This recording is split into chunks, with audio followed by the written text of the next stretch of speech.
ॐ नमो भगवते वासुदेवाय। श्रीपरमात्मने नमः। श्रीमद्भगवद्गीता अथ 12. अर्जुन उवाच एवं सततयुक्ता ये भक्तास्त्वां पर्युपासते ये चाप्यक्षरमव्यक्तं तेषां के योगवित्तमाः। श्रीभगवानुवाच मय्यावेश्य मनो ये मां नित्ययुक्ता उपासते श्रद्धया परयोपेतास्ते मे युक्ततमा मताः।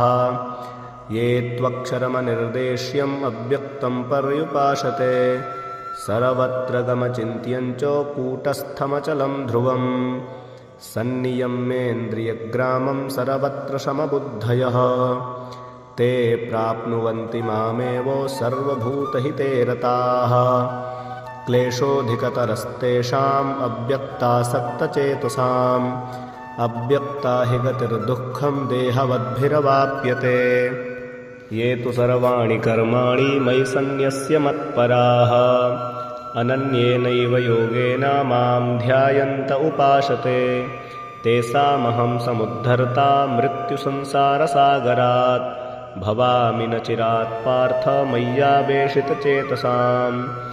मय्येव मन आधत्स्व मयि बुद्धिं निवेशय निवसिष्यसि मय्येव अत ऊर्ध्वं न संशयः। अथ चित्तं समाधातुं न शक्नोषि मयि स्थिरम् अभ्यासयोगेन ततो मामिच्छाप्तुं धनञ्जय। अभ्यासेऽप्यसमर्थोषि मत्कर्म परमो भव मदर्थमपि कर्माणि कुर्वन् सिद्धिमवाप्स्यसि। अथैतदप्यशक्तोषि कर्तुं मद्योगमाश्रितः सर्वकर्मफलत्यागं ततः कुर्यतात्मवान्। श्रेयो हि ज्ञानमभ्यासात् ज्ञानात् ध्यानं विशिष्यते ध्यानात् कर्मफलत्यागस्त्यागात् शान्तिरनन्तरम्। अद्वेष्टा सर्वभूतानां मैत्रः करुण एव च निर्ममो निरहङ्कारः समदुःखसुखः क्षमी सन्तुष्टः सततं योगी यतात्मा दृढनिश्चयः।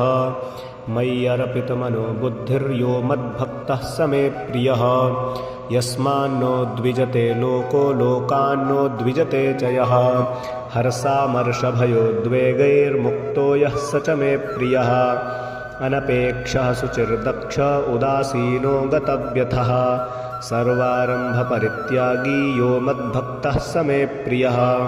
यो न हृष्यति न द्वेष्टि न शोचति न काङ्क्षति शुभाशुभपरित्यागी भक्तिमान्यः स मे प्रियः।